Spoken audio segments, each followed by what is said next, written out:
under his uncle's money. He decided to run away. Couldn't face his uncle, couldn't face his family.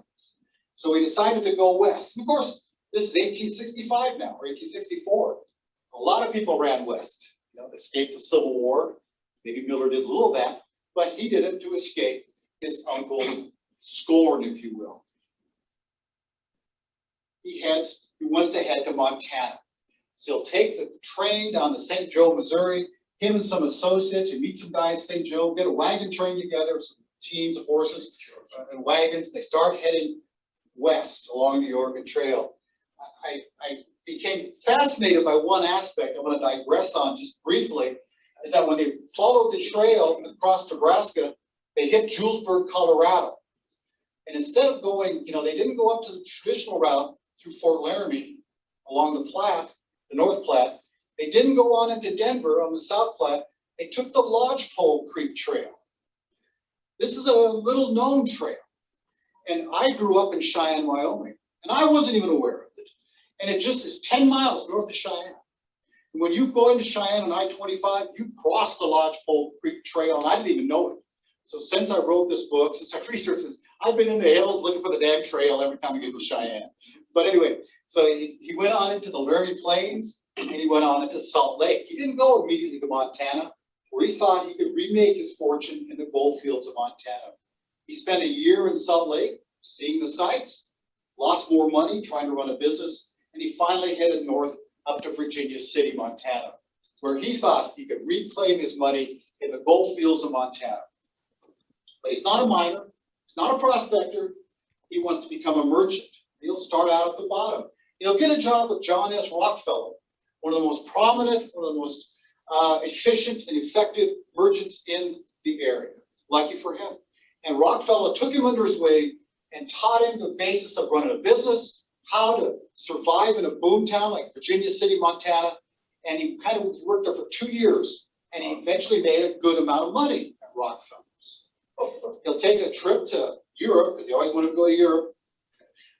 For paying his uncle back, kind of took a back seat momentarily. And then he comes back after a trip to Europe, and he returns to Montana. Here's a map of Montana. And I'll point out the high spots where he was. Here's Virginia City, down here in the southern part. When he gets back from Europe, he'll settle in Helena. By this time, Virginia City has faded, it's gone bust. He wants to go to Helena, where a new boom is going. And he'll work for Walcott and Hearst up there, learning more about the business, how to order goods, how to deal with customers, how to diversify your business. In Helena, and after 3 years in Helena, he moves over to Deer Lodge. And he opens his own store in Deer Lodge with a partner. And he'll work in Deer Lodge for 3 years, where it's his store. And this is where he really gets his experience, final experience at running a mercantile business. He travels to New York buying merchandise. He travels Montana selling merchandise. He works in the community to build roads. He does other things that a good civic-minded merchant needs to do. But by 1874, he's been in the West 10 years.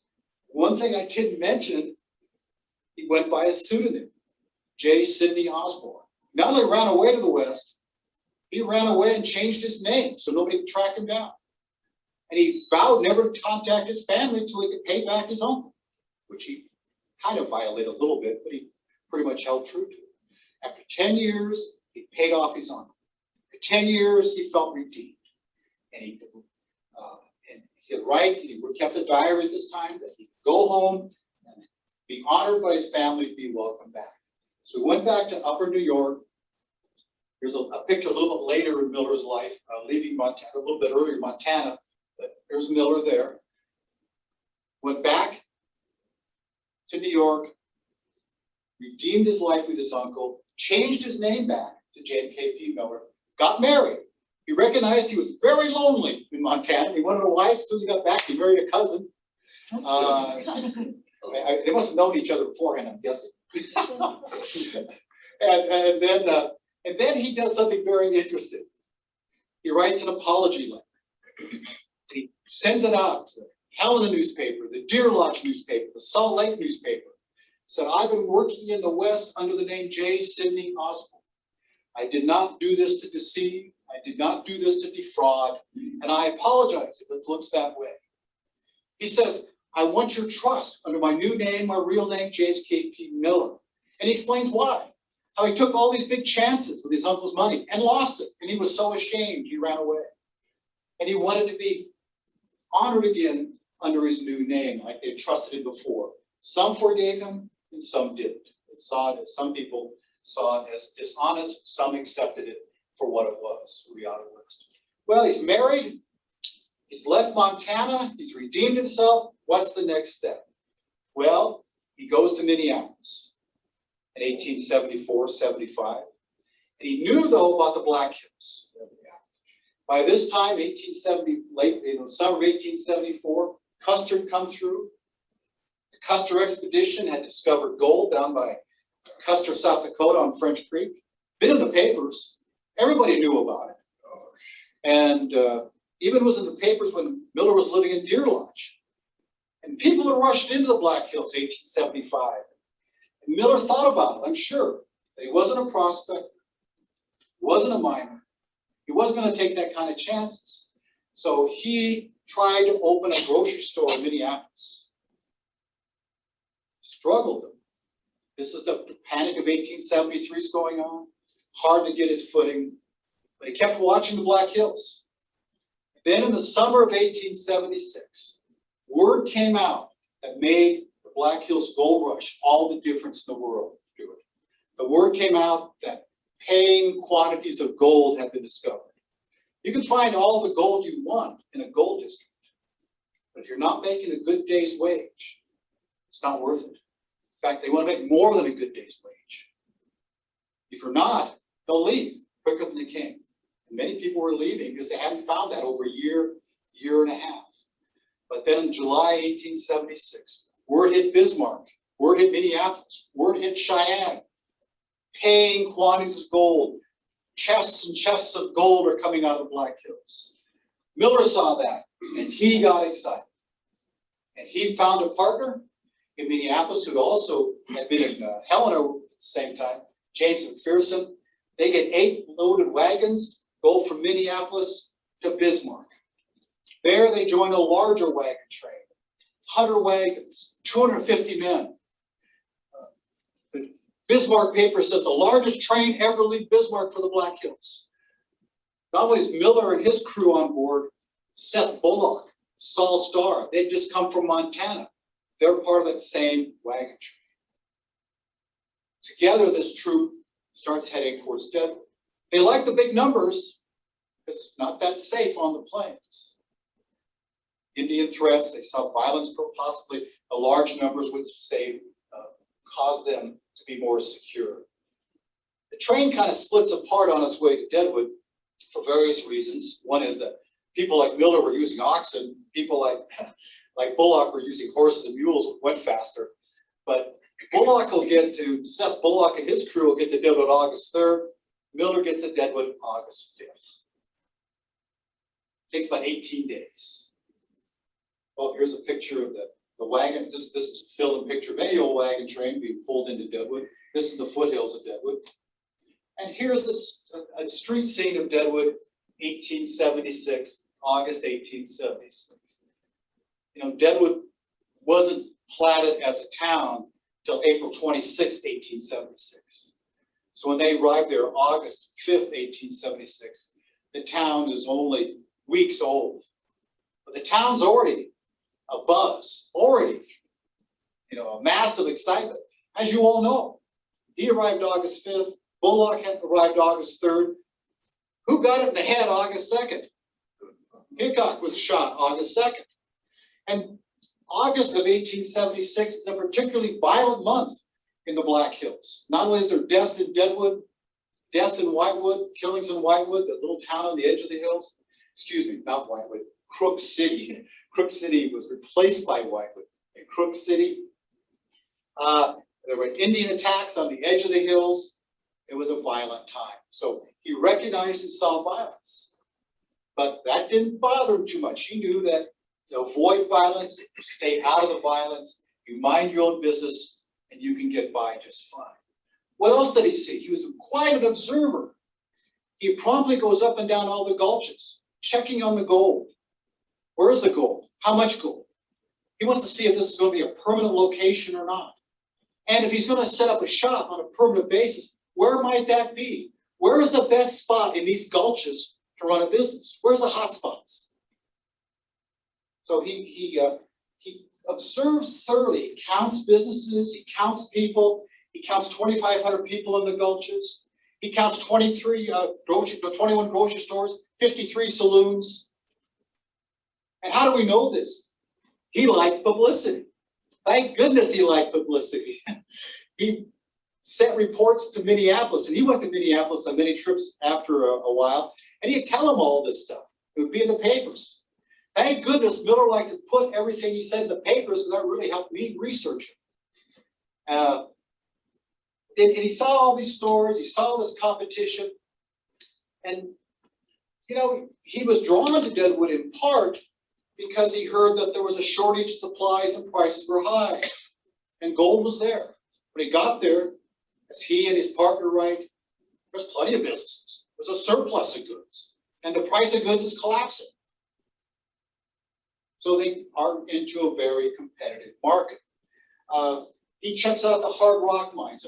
He diligently searches out, and he picks the spot he wants his business. And this is the corner of Main and Wall Street. If you know Deadwood today, Bullock Hotel sits right here on Wall Street.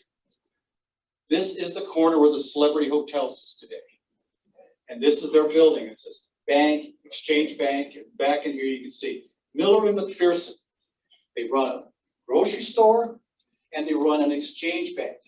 Technically, McPherson's the banker and Miller's the merchant. He's going to run the grocery store. Now, this is an exchange bank, not like the banks we know today. Meaning exchange is like it says, you bring in your gold, we'll buy it, we'll ship it, we'll give you greenbacks for it, we'll store it. It's all about handling the gold dust. And any and every transaction that comes in that bank, they charge. So they charge a lot of money and do well handling gold dust. They'll also do other things. They'll help sell property. They'll help sell claims.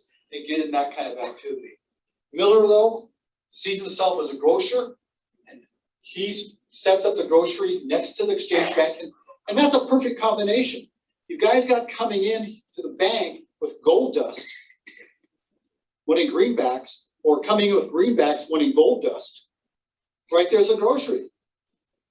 And then if they start running a charge account, next time they come in to ship gold, well, they take their fair share out for the groceries they charged. So it's really an intelligent way for them to do business, and they do very well. It's estimated by one person they were doing in grocery business alone $1,000 a day. Now, it doesn't sound like much, but in 1876 terms versus today, that's $20,000 a day. Now, any merchant, I used to be in small business. I'd love to get $20,000 a day in gross proceeds. I mean, I would have been ecstatic. So they were doing very well. And Miller traveled a lot to keep his store supplied. He believed that big success was going and keeping a large inventory, a diverse inventory. And he went to New York, kept buying more goods. He hired more people to work at his store and help McPherson out. They did extremely well. Became the largest grocery store in the Northern Black Hills, the largest business in the Northern Black Hills, until the fire of 1879. On September 26th, the town burned down, or the core of the town, doing $1.5 million damages. And I taught Black Hills history this summer, and some smarty student in the front row took out his pocket calculator and calculated how many millions that would be in today's dollars. And I forgot it's pretty damn high. But Miller was wiped out. Miller's store was destroyed. And this is the core of downtown, right here of Deadwood. It started, as you all know, maybe you know, the fire started at a bakery on Sherman Street.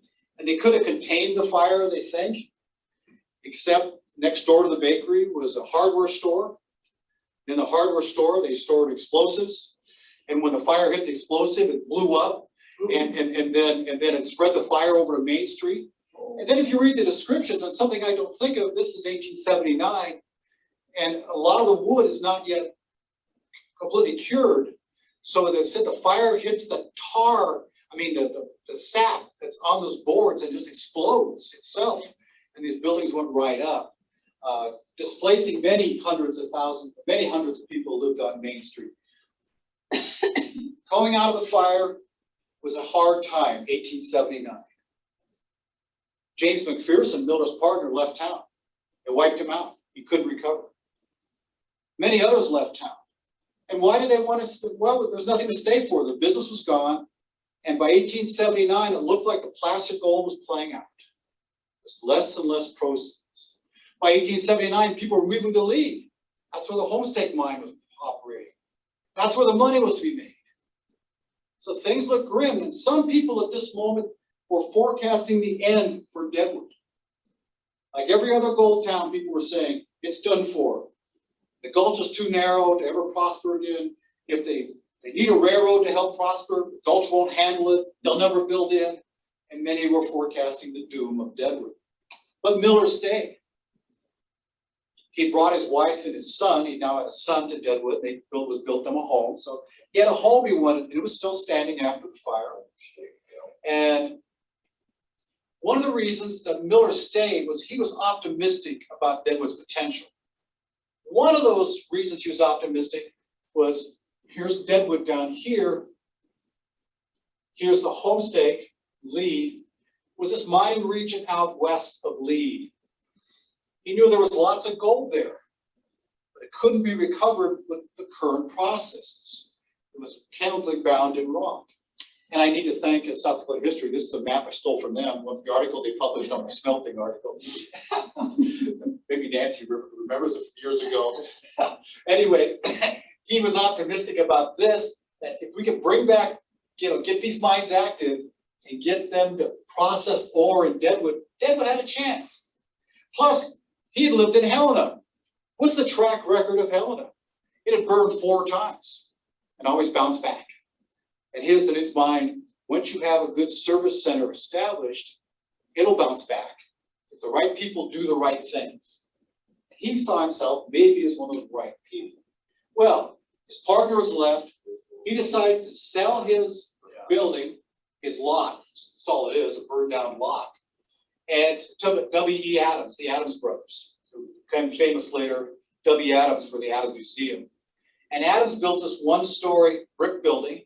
If you know Deadwood today, this is the corner building of the Celebrity Hotel you have today, except with a 2nd story on it. The 2nd story was added. And so next to it on the right, you can see that's the Bullock. It's Bullock's fireproof, which is still there as well. So Adams builds a building at Miller's old location, and Miller moves up the street. Why does Miller move up the street? Why doesn't he rebuild? He identified this location early on as the best in Deadwood because of the traffic, the location. He was one of the best, he found the best. But by 1880, when he was rebuilding, he recognized that down the street, all the worst dens of iniquity had gathered. That's where Al Swearingen was. That's where the Green Front was going to be. That's where the Bella Union was. All the major brothels and gaming halls were down the street. The Badlands, as you probably know from your Deadwood visits, started right here and went that way. He wanted out of the Badlands. He wanted up where the banks were. New banks had opened, national banks with national charters. And that was up at the corner of Main and Lee Street. This is the Lee Street here. This is Main Street. He built a 2-story brick building called the J.K.P. Miller Building. It's just off the corner of Lee and Main. It's one of the buildings that burned in 1987. Miller, when he built this building in 1880, did everything to try to keep it fireproof. Steel shutters, sand and metal on the roof, plate glass windows in the front. You could reel up steel shutters from the basement. He didn't want it to burn. Well, it did burn in 1987. But he restarted business here in 1880 to rebuild what he was doing in Deadwood. And here's an ad he ran in 1882 in the Pioneer. This was a New Year's edition, a special New Year's edition. Now, tell you what kind of a scientific analysis I do. You get the New Year paper out, right? And you can see all of them and look at all the pages. And what do you immediately interpret if who's got the most prosperous businesses? Who buys the biggest ads? Yeah, that's good thinking. But I went with it. That's the way I work. And who had the biggest ads? Bullock and Starr and Miller. And I think that is somewhat indicative. More indicative is, the things he says in here. As complete an assortment of fine groceries as can be found in the United States, and the most elegantly furnished grocery store west of Chicago. Whoa. And he wasn't lying. At least he believed that. But he did have a vast inventory. He did buy stuff. And if we look more closely, if you look at some of these things, a lot of this is the stuff he stocks, all these little fine lines. A lot of them come from one grocer supply house in New York, the Thurber Company, Horace Thurber, and it became the Thurber Company. And he even featured Thurber's coffee.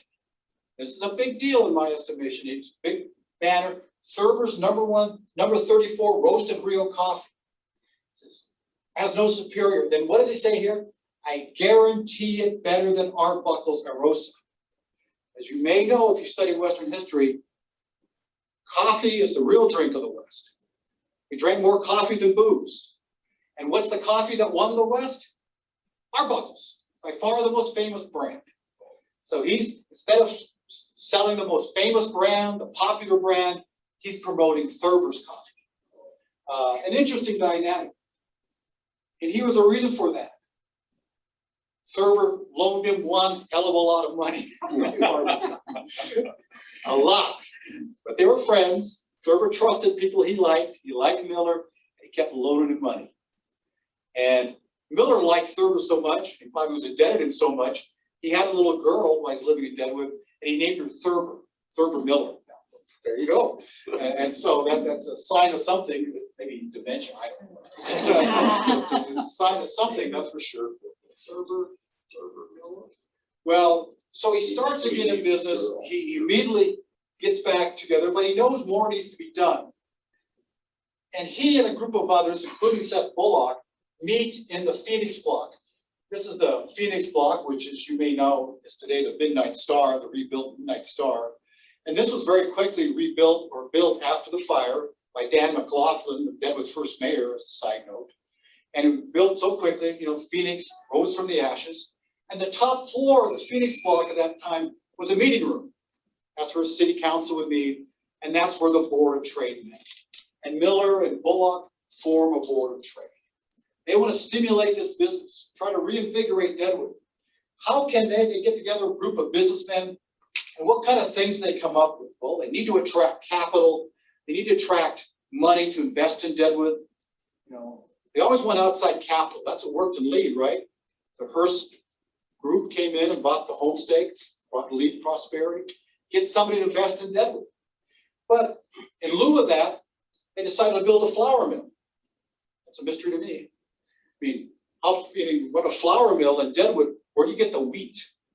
Don't you have to haul it in there via wagon? I'm thinking so. But they have this idea that you build one manufacturer that handles the staple of life, as they call it, and others will follow. So they build a flour mill. It runs, but does not bring the prosperity they want. And they try other things. But then they hear that the homestake's building a railroad. And the homestake is building a logging railroad starting in 1881. It's the time the Board of Trade starts meeting. And they thought, damn, this is great. A railroad's what we need. Connect us to Lead. Connect us to Central City. Connect us to wherever this railroad's going. They know it's not going too far, but it's going to connect us. So Miller and a group of people from the Board of Trade go up to meet Sam McMaster, the manager of the superintendent of the homestake mine. And he goes, okay, maybe we can do this. I like the idea. I'll send it up to the bosses. I'll let you know. And they said, well, we'll help you out. We'll even help pay for it if you build a railroad from Lead to Deadwood. Well, they wait and they wait and they never hear anything. The homestake says nothing to them, doesn't respond. When they try to reach out, they get no response again. They get angry about it, and somebody suggested, let's offer them $25,000 in money, dollars. And the paper puts in a big story, why do we want to grease an already fat pig? So they were against putting in more money. And interestingly, I was just doing some research on Rapid City just last week, doing a little study of Rapid City right now. And they want the same railroad built there at the same time. They're trying to figure out how to get the home state to build a rapid. And there I found a quote from one of the partners, one of the owners of the home stake. He says, we're not in the railroad business. If they're running a railroad, they're not in the railroad business. They're in the logging business, in the mining business. They weren't going to build a railroad to any town to run a railroad. And that makes sense. So they didn't want Deadwood. And that caused some consternation. On top of these struggles, on top of being snubbed by the home stake, the town is, by the getting into the mid-1880s, the population is continuing to drop. Then adding insult to injury, the Great Flood of '83 comes through. Whereas the fire did $1.5 million damage, this probably did between $250,000 and $500,000 damage, swept out the back halves of some of the businesses on Main Street and down on the side streets down Sherman Street. But it was a great setback. Once again, could this town survive in this gulch?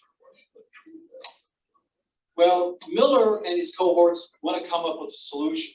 We've got to stop this flooding. And Miller really starts getting motivated at this time.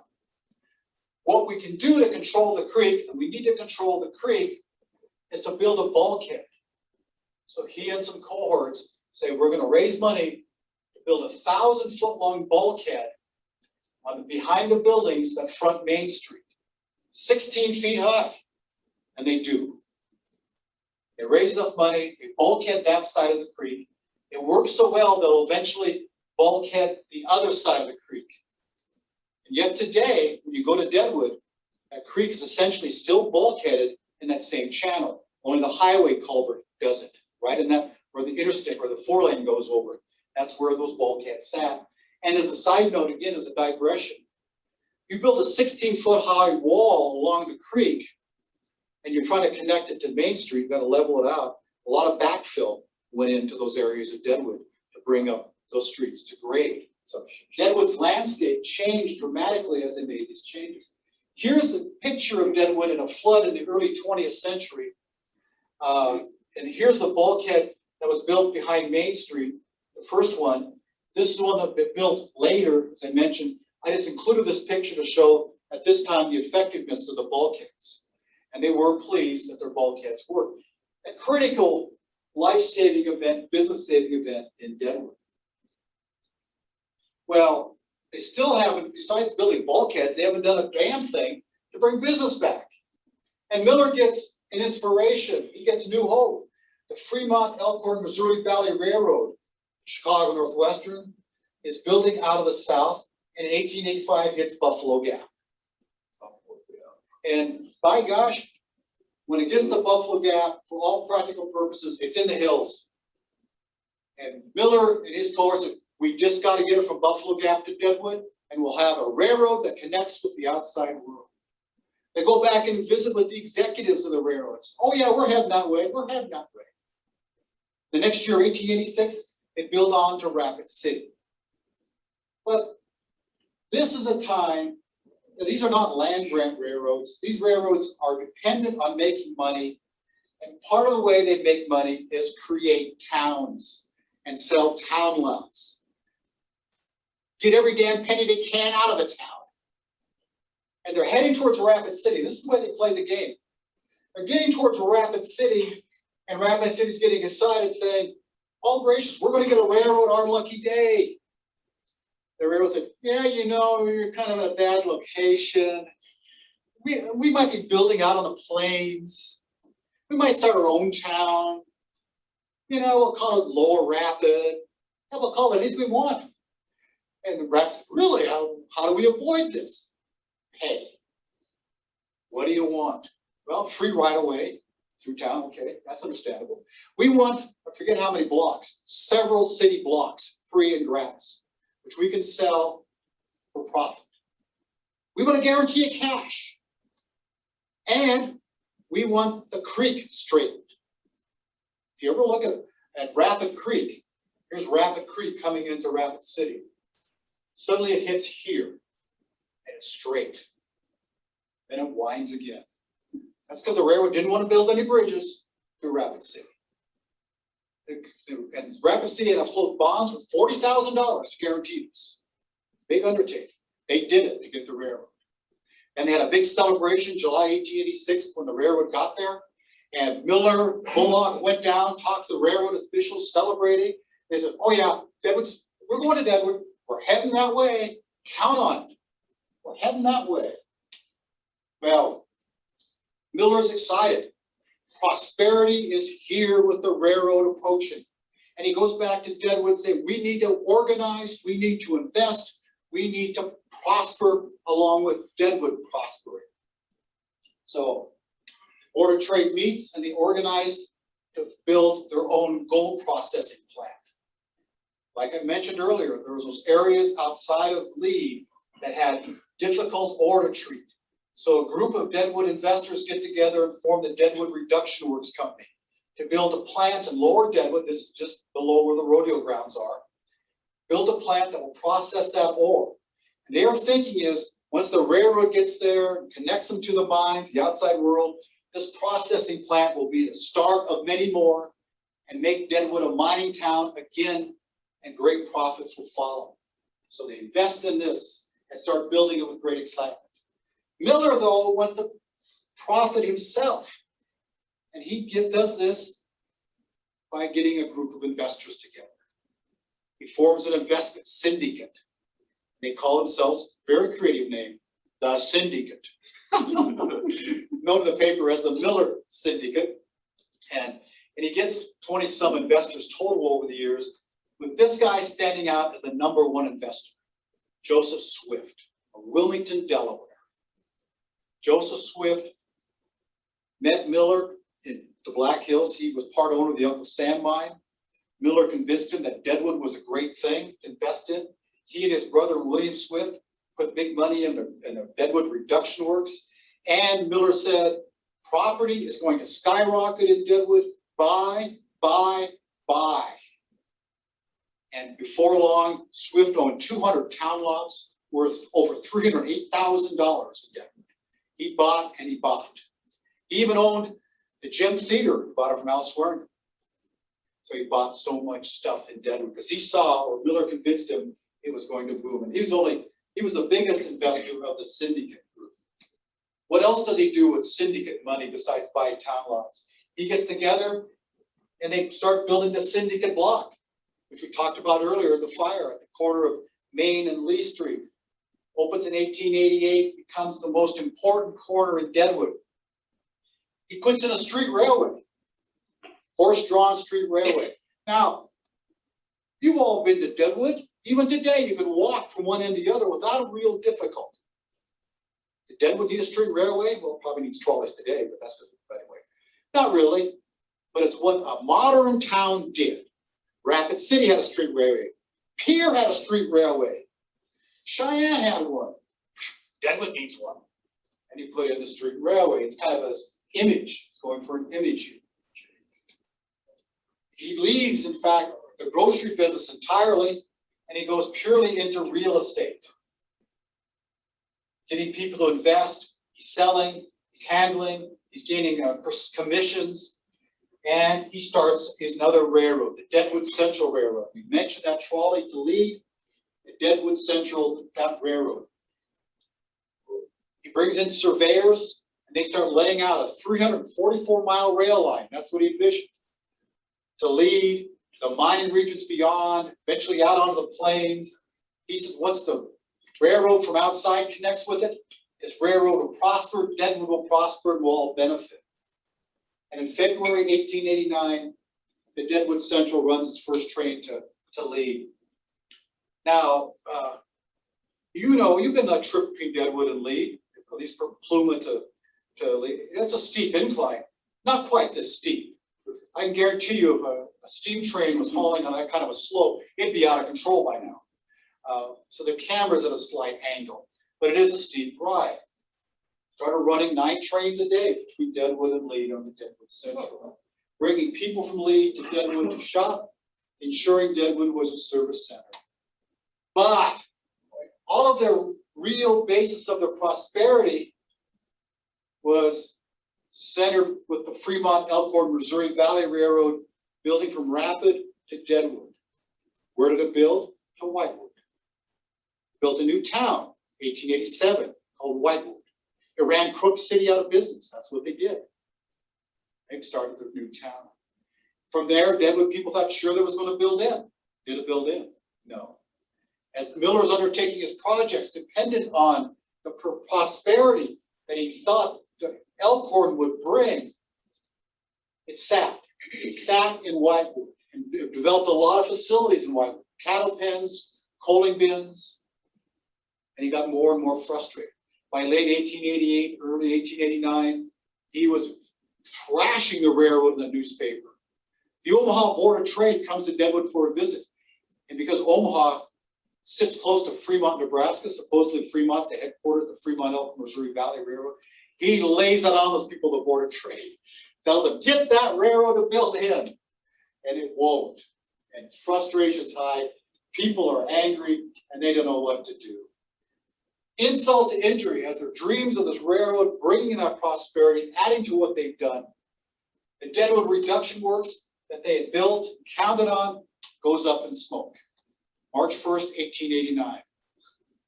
The day they were going to clean up to see how much gold they got, the plant's destroyed in a fire. In Western annals, when it comes to mining properties burning at that critical moment, when they're going to clean up and see how well it's done, what does that tell you? Fraud. It didn't work. And they got suckered for many thousands of dollars by the guy that sold them the special process.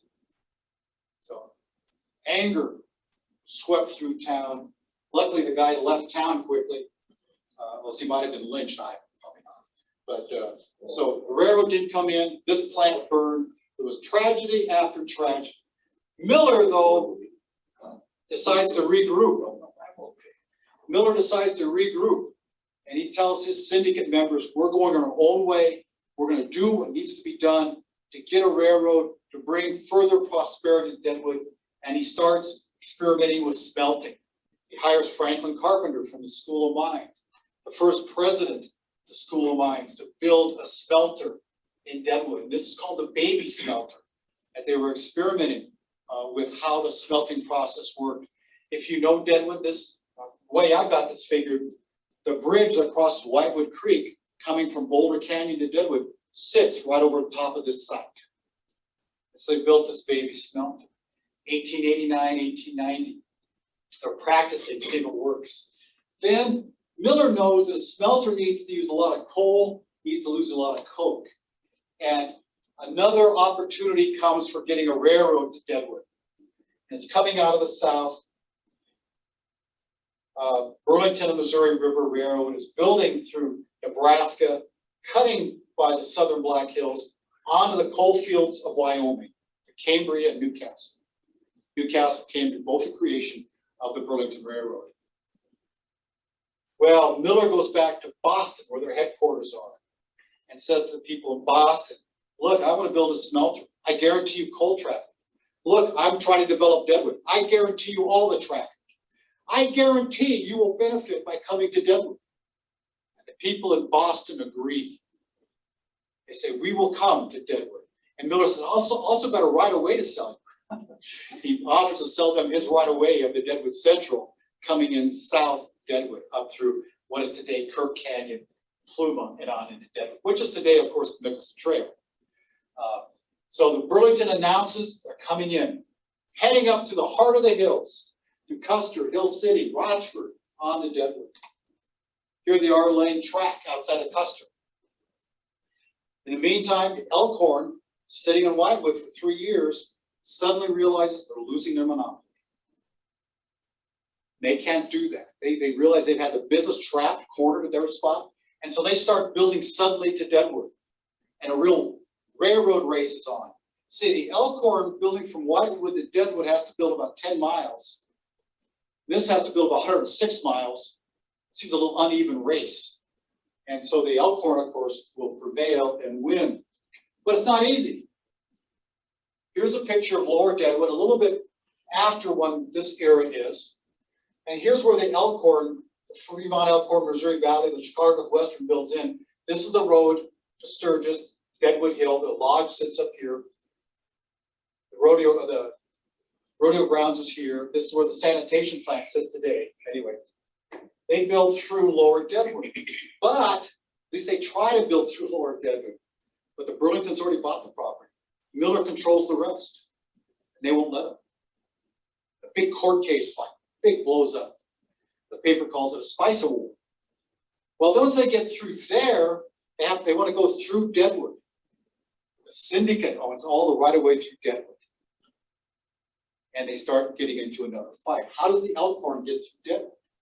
This guy, Saul Starr, the mayor of Deadwood, Seth Bullock's former partner, says, I'll help the Elkhorn get through Deadwood. Starr's made a deal. He says, if we help you get through Deadwood, I want you to build the S&B Ranch and we'll start Belle Fourche. And they agree. And so he starts maneuvering to get them through Deadwood. What's the solution? Well, we got one bulkhead on the creek. Let's just narrow the creek channel to 25 feet and the railroad can build another bulkhead and build right through there. Build right through there. Miller goes ballistic. Said, you can't do that. You can't narrow the creek. It'll flood the town. It'll be disastrous. This cannot happen. And it blows up ugly in the press. I love it. Miller writes long front page stories in the Deadwood Pioneer, a paper he happens to own, just blasting and ripping Saul Starr, calling him the greatest villain Deadwood ever had. And then Starr doesn't respond. Some of his minions do, and there is what they call the Starr clique. Respond, blast Miller for being self-serving, him wanting to create Millerville. He wants a town of his monopoly. He wants to control the whole damn thing. The fight's ugly.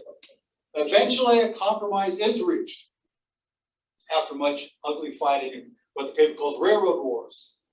And the Burlington has built through here, heading out to the smelters that are being built and the other plants. Here's the Elkhorn. Here's the new bulkhead they built. They narrowed the creek to 35 feet. And they're building on through Deadwood. They finally got their way. So compromise was reached. But what does this mean for Deadwood? They have two railroads now. A town that struggled to survive with no railroads. Now it's two railroads, ensuring it's a service center, ensuring that the plants, the gold treatment plants it wants to build can exist. The D&D smelter is started in Lower Deadwood. We saw a picture of that earlier. This is first iteration when it's really going 1891. D&D, Deadwood and Delaware. Delaware comes after Joseph Swift. He's the big investor from Wilmington, Delaware.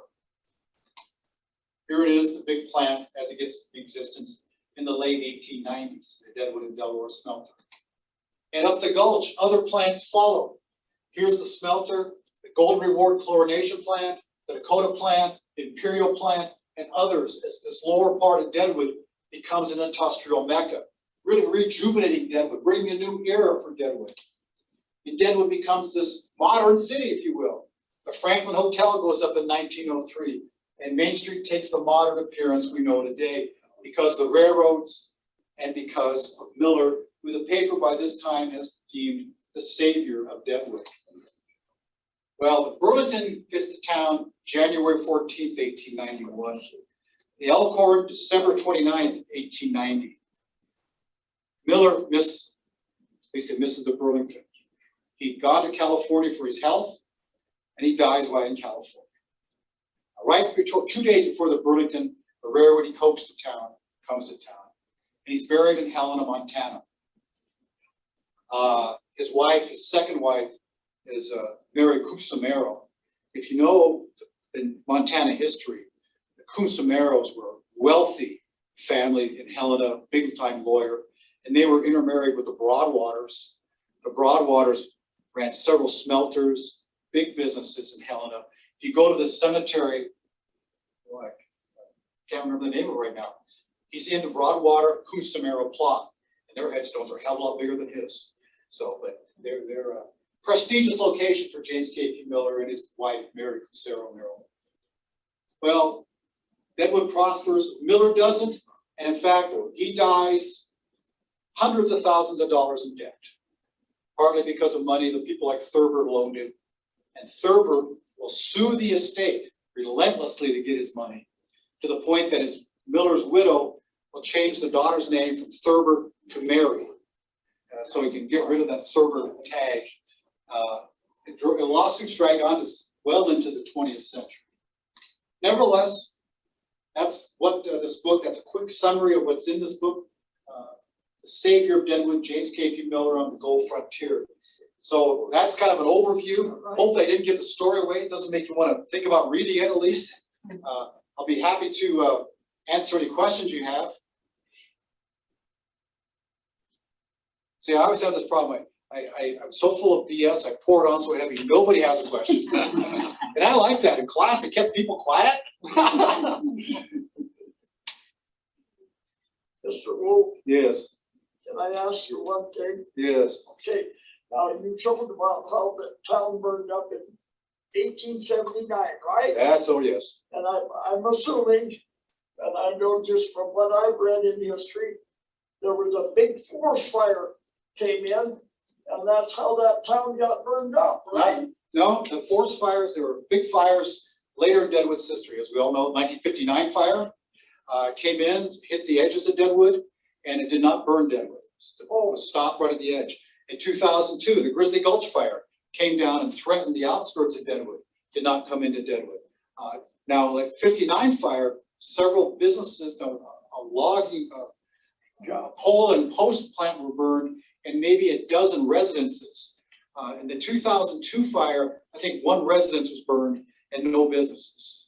So, but Deadwood was unaffected by forest fires. Now, the town was evacuated both times, thinking that the town would burn, but it never did. And there's all kinds of reasons for this, rumors out there why that happened, but I never mind. Mr. Stewart. Yes. I want to thank you for writing such a wonderful book. I've only started reading it. Okay. And I won't expect you to do well in the quiz. Our friend, late ghost town expert Juan Parker said, I never heard of this. I know. I'm in the same boat. All the years of history out of the Black Hills history, never heard of this. But you know what? Having you bring him alive, and then I should mention to all the audiences. Makes a great historian. You brought life back to someone who had been dead for 100 years and forgotten. Oh yes. I'm so tired of Wyoming and Calamity. Me too. They're my new historian. Well, thank you. And you know, and Juan Parker said that to me at a conference. He never heard of the guy, but he lied. Because if you look at his Deadwood book, this guy is mentioned. So he did write about him. He just doesn't remember. And the sad part about Watson is he used a lot of secondary sources. Well, I guess there were primary sources that, like Annie Talent and those, which are remembrances. But Annie made mistakes. Yeah. And it's nice to double check. She did invaluable stuff. And Watson didn't double check. And so she became quite confused in his narrative because he was relying so much on Annie Talent. Yes, sir. It seemed like there was a Miller family in Deadwood that had something called Twin City Fruit, where they related. Paul Miller, no, the Miller family. Paul Miller lives in legend. In fact, I'm a good friend of Dave Miller, who's one of the descendants. And we used to work at Twin City Fruit, and quite an interesting. It was also Paul Miller that was manager of the Bald Mountain Mill for a number of years, and so there was no relatives. In fact, Reed Richards, an attorney in Deadwood, was very interested in Miller, like I, and Reed was helpful in trying to track down connections. And Miller had one son that lived to adulthood, and that one son had children. And he tracked the descendants down, and one descendant of his son still is alive and lives in Paris. Now, having said that, Miller, although he was orphaned, his daddy had several brothers. And out of the blue, about 4 or 5 years ago, I got an email from a gal in Colorado Springs named Sue Miller Malone. And she was descended from one of Miller's father's brothers. And she was very much interested in the Miller family. And so when I had genealogical questions about Miller and the family back in New York, she did it. She was a saint. I mean, she's done such in-depth genealogical work, it's overwhelming. You know, provided pictures of the Miller home, all of that stuff, you know. But so there's other people out there who know something about Miller, thank goodness, and care about it. Well, thank you for your participation, your attendance, and I hope I didn't bore the living son of a gun out of you. We might see if there's questions in the chat. Oh, okay. There's a couple things. I should, Well, Dave, if I could interject one.